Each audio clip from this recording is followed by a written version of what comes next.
It was Arthur C. Clarke, the author who invented geosynchronous orbit, who said, "The evolutionary value of intelligence has yet to be demonstrated."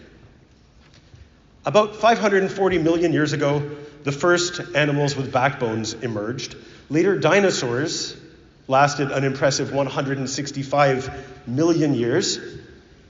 Modern humans evolved only about 100,000 years ago. Human intelligence has been around less than a thousandth as long as the reign of the dinosaurs, and in just the past few decades, we've already exceeded 6 of the Earth's 9 planetary boundaries. And now our intelligence has given birth to another very different kind of intelligence. Now, almost all the images I put in this I made with the help of AI. Out of curiosity, I asked AI to illustrate what I just said, that little intro. And I want to share with you one of the fascinating nightmares it produced. Okay, please note the golf ball-like egg thing turning into what can only be described as a walking butt, and then 2 lizard people sharing one head, and finally into a modern man with a goatee and 3 arms. Anyway, I'll ask you to recall this image a little bit later in my talk. So, I'd like to start off with a bit of a challenge to think about intelligence, building on a talk I gave in a symposium in Guatemala. The challenge is to look beyond the impact assessment process, to remind yourselves of the point of impact assessment, of why we're here. As a society, we have a greater power now to affect things than we ever did before. The possibility of asteroid mining is something that companies are actually investing in. Right? CRISPR technology lets us cut, paste, and edit genes like a word processor for DNA. And there are factories right now where humanoid robots are helping to assemble self-driving cars. These are examples of intelligence, of cleverness. But what, I ask you, is the difference between cleverness and wisdom? Wisdom is about knowing what to do, about how to choose the best path forward. And this applies to large industrial developments, industrial projects. We have the power to peel mountains like onions, or to find and remove tiny gems from beneath millions of tons of stone, or we can find hidden gas deposits by bouncing sound through the earth. This is great intelligence. It's great cleverness, right? They're obviously remarkable powers, but as great as these are, equally great is our need to use wisdom to decide of the many things we are able to do, which should we do? How should we do them? Are there some we should not do? The answers to these questions are fundamental to impact assessment. Impact assessment lets us deliberately make those decisions. It gives wisdom about what we should do a chance to keep up with what we're able to do. It helps to bridge the gap between them. Impact assessment does this by looking carefully at how proposed projects could affect ecosystems and people in the long run. It does this by using a fair process to hear from people who are concerned or who could be affected. It does this by learning from the past to choose the best future. Now, obviously, artificial intelligence is the powerful new technology we're all thinking about under the theme of this conference. Deep machine learning through neural networks and large language models, it's not just a new technology, it's a new kind of technology. It brings new risks. It could empower those who would use it for harm. It could develop into an autonomous existential threat. That is a very real eventual risk. Or possibly, it could provide ingenious solutions to our planetary crises that no human could imagine. I have no idea. On this talk, I'm going to focus instead on the near-term benefits of AI, on what we could do with it right now. So there's bad news and there's good news. Please reflect on what I said about the role of impact assessment bridging the gap between our cleverness and our wisdom. So wisdom, the green line, it grows slowly over time. It grows with experience, while technological cleverness grows faster. With AI, our wisdom grows ever faster, exponentially so. And that gap could stretch into a chasm. That's the bad news. As the historian Yuval Noah Harari said, humans were always better at inventing tools than using them wisely. So how can impact assessment use this tool wisely? I don't think we're ready to trust AI to tackle making significance determinations in impact assessments as if it were the decision maker. We're not ready to rely on algorithms to make complex judgments and decisions about trade-offs of conflicting worldviews and divergent values in impact assessment. Not yet. Maybe never.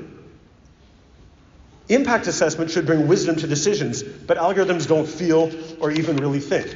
Wisdom is not what AI is offering. That said, here's the good news. There are many practical ways that AI could make the practice of impact assessment better. I use it often. It's great for searching through huge public registries for a particular concept, or finding a concise way to summarize a really convoluted document. Sometimes I treat AI as if it was 1,000 slightly drunk interns. Okay, they get a lot done fast, but sometimes they come up with crazy stuff. So you need to watch and oversee the outputs carefully and critically. Now think back to that first illustration I showed for an example of that. But consider instead the strides that AI is making in medicine. Accelerated drug discoveries, faster, more accurate diagnostics, earlier disease detection, and timely and affordable counseling for those who may not have access to it otherwise. I don't see why artificial intelligence cannot make a similar contribution to our field. I think we should lean into this technology instead of waiting on the sidelines and use AI to increase the efficiency of impact assessment. I believe that we should think hard to identify uses that are new, creative, and appropriate. For the tasks that we know AI does well, let it do those under our watchful gaze, and let us humans focus more on the harder parts of impact assessment that demand actual wisdom. If we get that right, it would make impact assessment more efficient without sacrificing its effectiveness. Now, on a related note, impact assessment needs to be effective and efficient, but it also needs to be fair. I think artificial intelligence has a lot to offer there too. It could help level the playing field. Proponents of large industrial projects can afford armies of specialized consultants and lawyers to make their cases, but small or under-resourced parties, for example in Canada, small Indigenous communities, but NGOs everywhere, may be the most vulnerable to impacts, and they have to try to squeeze any available participant funding, or they're forced to absorb the additional burdens and costs of an impact assessment on top of their normal duties. What a difference 1,000 free interns could make to better leverage the time and money of impact assessment participants. Parties could use it to clearly explain complex assessment processes and legislation, to find relevant and insightful case summary studies, or to clearly and concisely summarize large documents, and even convert their own materials into impact assessment submissions or hearing presentations. It could reduce delays while empowering participants to focus on and express their own concerns better. And the agencies that are conducting impact assessments could use it to make participation more accessible. Such uses would make impact assessment more fair. In the current moment of emerging global economic threats and shrinking international aid, we can expect calls for deregulation and streamlining in impact assessment. These are all headlines from around the world from the last week and a half. Streamlining and deregulation are politically popular, and most people don't understand the long-term price. AI could make impact assessment more efficient, which could help it rise to the occasion, to help protect impact assessment from politicians who value a short-term win over long-term sustainability. what are the biggest critiques leveled at the field of impact assessment? It takes too long, it costs too much, and it drowns us in paper. Well, AI could help with all of those. It could be a potent tool to increase impact assessment's efficiency without sacrificing its effectiveness. This would help protect the practice of impact assessment by making it a less tempting political target. I'm convinced that impact assessment needs to be fair, yet faster, or it will face a political backlash that society and our planet cannot really afford. Yes, ferocious scoping would help focusing on the most important issues, as I've said before, but AI used right could make a big difference too. We have a golden opportunity here, while AI is still in its infancy, and I think it is, to really explore how this potent tool could turbocharge several aspects of impact assessment. I urge each of you, as you attend our sessions, to listen not just with an open mind, but with a creative and curious one, to envision new ways that we can harness AI to modernize, adapt, and strengthen impact assessment. We will be building the resilience of our field along the way, and that would be both intelligent and wise. Thank you.